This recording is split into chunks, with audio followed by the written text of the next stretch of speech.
হে মইনে এইবাৰ বৈহাগৰ 28 তাৰিখে মায়েৰ তোৰ বিয়েৰ দিন কৰছি। কিবা শুনাৰ লগে লগে মোৰ বুকখান আত মাৰি ধৰছি। আতাই তই মোৰ মৰমৰ বইনী, কেনকানো থাকিমে তোক মই এৰি। হে মইনে আজি পুৰণা কথা গিলে বৰকে মনত পৰছিয়ে। তই তিতে আসলি সৰু, মায়েৰ আপদে বিপদে ময়ে সামিছিল ভাতৰ চৰু। লাহে লাহে তই বাট খাৰা, ঘৰ মোচা, চাহ বনোৱা কৰলি। বৰ বেছি ডাঙৰ নহওঁতে ভাত বনাবও পাৰা হলি। এখন বিস্কুটৰ হৈ কাজিয়া কৰি মৰছিলি। এতিয়া তই কেনকে থাকবি সেই দাদেৰেক এৰি।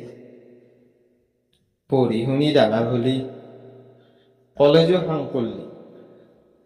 কি সুন্দৰকে মাইৰ লগত ঘৰখান ধৰি ৰাখি। এতিয়া তই নহলি আমি কেনকে থাকিমে আপি।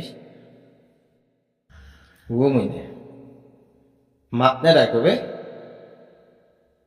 তোর দেখো চকুরিত বইয়া না মেঘুর দরে কলে বসছি। হাও ইতিয়াই কান্দবো ও মইনে কান্দা কাটা নকরবি। মাই পিতে ভাঙি পড়ব। বিয়াক লাগি বেশি দিন নাই নহয়, কাম মখা কোনে করব। মই যে তোর পাই 500 টাকা নিছিলো, সেই পয়সা তুই দিয়াই নাছিল। ফুটে মূলে কি জানি 1000 মানে হয়েছি। এই 2 দিনতে দি আছো দি। বিয়াক লাগা দুটো বস্তুকে আনবে পারবি। ও মইনে তই কিন্তু বিয়ের দিনে রাতি হাওড়ে হাওড়ে নাকানবি দাদা কত বলি। মানুহ মখাৰ আগত কান্দবা মোৰ মস্ত লাজ লাগে। কোনো নেটখা কৰি বস্তিৰ পিছফালেই থাকিম কিজানি লুকি। নতুন ঘৰ এখন পাবি, শাহু শহুৰেক মানবি, ননৰেকো কিন্তু মৰম নকৰা কাণত খেবি। গিৰিয়েৰ কথা শুনবি, তেতিয়াহে লক্ষ্মীয়ে এখন ঘৰত ৰাজৰাণীৰ দৰে থাকবি।